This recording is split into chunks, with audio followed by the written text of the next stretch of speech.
Hello guys, हाजिर हो reborn with supreme डांटियन का एक और नया एपिसोड लेकर। अगर वीडियो पसंद आए तो वीडियो को लाइक और चैनल को सब्सक्राइब जरूर कर देना। चलिए वीडियो शुरू करते हैं। एपिसोड की शुरुआत में 11 सन ऑफ गॉड कहता है कि क्या क्यूलिन होलिसन, उसकी आंखें आसमान से भी बड़ी है और उसकी आंखें खुली भी थी, लेकिन उसने हमें देखा भी नहीं। ये बात सुनकर 7 सन ऑफ गॉड कहता है कि शांत रहो, शांत रहो। फिर 7 सन ऑफ गॉड कहते हैं कि क्यूलिन डिसेंडेंट है गॉड का, वो हमेशा ही ह्यूमंस को नीचा समझते हैं। हम सन ऑफ गॉड क्यूलिन के सन से किसी भी मामले में कम नहीं है, लेकिन वो हमें भी कुछ भी नहीं समझते। ये बात सुनकर क्विंशु कहता है, लगता है कि याओची फेस्टिवल कोई जिंदा इवेंट होने वाला है। फिर क्विंशु वहां से निकलकर सीधा गावलाओ के पास आकर उससे कहता है कि भाई जाओ जाओ, अभी तो यहाँ पर थी, इतनी जल्दी वो कहाँ पर चली गई। ये बात सुनकर गावलाओ उससे कहता है कि मैंने कुछ नोटिस नहीं किया कि आंट बाई कब यहाँ से चली गई। जब क्यूलिन के प्रिंस यहाँ पर नहीं आए थे तब वो यहीं पर ही थी। ये काफी अजीब बात है कि क्यूलिन के होली सन यहाँ पर आए और एक आदमी अचानक से गायब हो गया। अगले सीन में हमें दिखाया जाता है कि सिस्टर क्विंगर के पास एक औरत आती है और उनसे कहती है कि सिस्टर क्विंगर, आपको होली मैडम बुला रही है।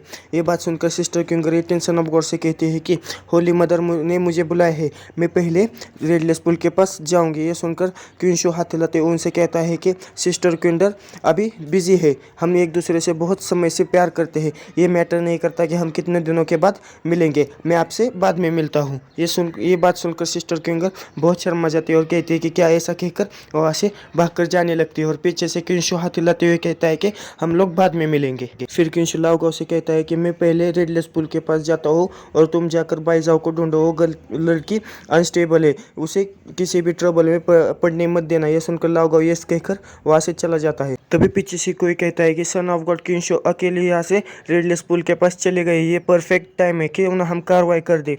अगले सीन में हमें दिखाया जाता है कि एक लड़की 11 सन ऑफ गॉड के पास आती है, जिसे देखकर 11 सन ऑफ गॉड कहती है कि क्या तुम तैयार हो। और सुनने के बाद वो लड़की कहती है कि ये 7 स्टार नेल है, ये हम जब क्विंशु की ताइयंग बॉडी में लगाएंगे और एक सीक्रेट टेक्निक को अप्लाई करेंगे, जिसकी वजह से जो क्विंशु की ताइयंग बॉडी है उसके बॉडी से अलग हो जाएंगे और हम उसे 11 सन ऑफ गॉड की बॉडी में ट्रांसफ़र कर देंगे। और उसके बाद 11 सन ऑफ गॉड आपके पास ताइयंग गॉड बॉडी होगी और आप एम्परर बनने के एक कदम और पास चले जाएंगे। फिर 11 सन ऑफ गॉड उस लड़की से कहते हैं कि जाओ उसका पीछा करो। फिर अगले सीन में हमें दिखाया जाता है कि क्विंशु एक जगह पर आ जाता है और ऊपर देखते हुए कहते हैं कि क्या ये रेडलेस वाटरफॉल है।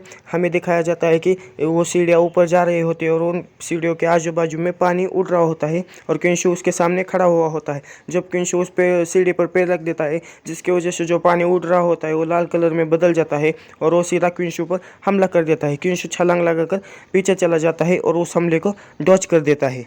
ये सब देखकर क्विंशु कहता है कि इस वाटर में तो पूरी तरह से स्पिरिचुअल एनर्जी है और जब हम इसके करीब जाएंगे तो हमें वो पीछे धकेल देगा। ये कोई आश्चर्य की बात नहीं है, ये याओची का सबसे मोस्ट इम्पोर्टेंट प्लेस होने के बावजूद यहाँ पर एक भी गार्ड नहीं है, क्योंकि कोई भी जबरदस्ती अंदर जाने की कोशिश करेगा, अंदर जो वाटर स्पिरिट पावर है उसे कुचल कर मार देगी। तभी क्विंशु को सिस्टम की तरफ से नोटिफिकेशन आती है कि कांग्रेचुलेशन, आपने सक्सेसफुली रेडलेस पुल में टाइम लिमिट से पहले साइन इन किया है और आपको इसके अवार्ड में फॉरबिडन सुप्रीम स्किन दी जाती है और अचीवमेंट के द्वारा आपको एक टेक्निक दी जाती है जिसका नाम ड्रैगन एलिफेंट जेल पावर है। ये सब देखकर क्विंशु कहता है कि फॉरबिडन सुप्रीम स्किन, ये साइन इन सिस्टम ने मुझे एक्चुअली में एक नई स्किन दे दी है। हालांकि इस दुनिया के कॉन्टिनेंट में जो सामान्य चीजें हैं उनमें फॉरबिडन और सुप्रीम शब्द नहीं होने चाहिए, और तो और जो पहले के एम्परर होंगे वो भी इतने आसानी से ये दोनों शब्दों को यूज़ नहीं करते होंगे। जो मेरी स्किन है उसे अब से मैं फॉरबिडन और सुप्रीम स्किन बुलाऊंगा।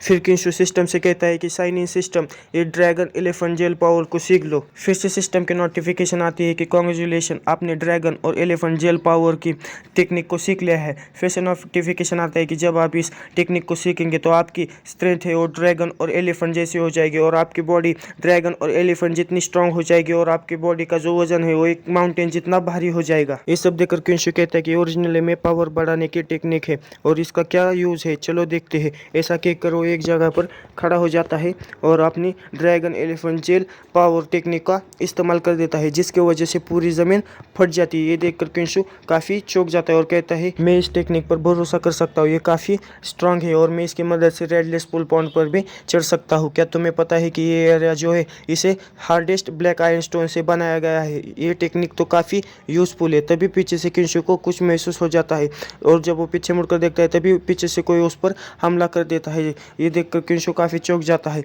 और उस हमले की वजह से किंशु बहुत दूर जाकर एक दीवार से टकराकर नीचे बैठ जाता है। फिर हमें दिखाया जाता है कि वो हमला 11 सन ऑफ गॉड ने किया होता है और वो हंसते हुए कहता है कि कचरा तो कचरा ही होता है कि हमने हिट में इसे पकड़ लिया। फिर वो लड़की किंशु की तरफ बढ़ने लगती है और उसके पास जाकर कहती है कि एक ही हिट में तुम नीचे गिर गए, अच्छा हुआ तुमने हमारी बहुत सी परेशानी कम कर दी। फिर वो लड़की अपना हाथ बढ़ाकर उसके छाती में लगे हुए उस नील को निकालने लगती है और कहती है कि अब अगले स्टेप पर जाएंगे और हम तुम्हारी यंग बॉडी निकाल लेंगे और हमारा काम यहीं पर खत्म होगा। लेकिन किंशु उसका हाथ पकड़ लेता है। इसे देखकर वो लड़की काफ़ी चौंक जाती है और कहती है कि क्या ये कैसे हो सकता है। फिर किंशु उसको अपनी तरफ खींच लेता है और उसके पेट में एक जोरदार लात मारता है, जिसकी वजह से वो लड़की पीछे उड़ते हुए जाकर सीधा 11 सन ऑफ गॉड के पास गिर जाती है, जिसे देखकर 11 सन ऑफ गॉड काफ़ी गुस्सा हो जाता है और कहता है कि किंशु तुम ठीक हो, ये कैसे हो सकता है। फिर किंशु वो अपनी छाती में घुसी हुई नील को बाहर निकालते हुए कहता है कि तुम्हारी हिम्मत कैसे हुई मुझ पर छुपकर हमला करने की। फिर किंशु खड़ा हो जाता है और उस नील को अपने हाथ में पकड़ते हुए कहता है कि यह बहुत ही दुख की बात है कि तुम्हारे छोटे छोटे ट्रिक्स काफ़ी यूजलेस है। ये सब देखकर वो लड़के काफ़ी चौंक जाती है और कहती है कि ये हो नहीं सकता, जो 7 स्टार नील है वो डिज़ाइन की गई है कि दुनिया की कोई भी बॉडी हो ये उसे तबाह कर सकता है। ये ऐसी चीज़ है जिस पर 11 सन ऑफ गॉड ने अपना सब कुछ दाव पर लगा दिया है, लेकिन ये तुम्हारी तायंग गॉड बॉडी को कैसे तबाह नहीं कर पाया। ये सब सुनकर किंशु से कहते हैं अच्छा तो इस नील का ये काम है तो मैं इसे रख लेता हूँ। ऐसा कहकर वो उस नील को अपनी पॉकेट में रख लेता है। बस दोस्तों इस वीडियो में इतना ही। अगर आपको वीडियो देखकर कुछ भी अच्छा लगा हो तो वीडियो को लाइक और चैनल को सब्सक्राइब कर देना। शुक्रिया।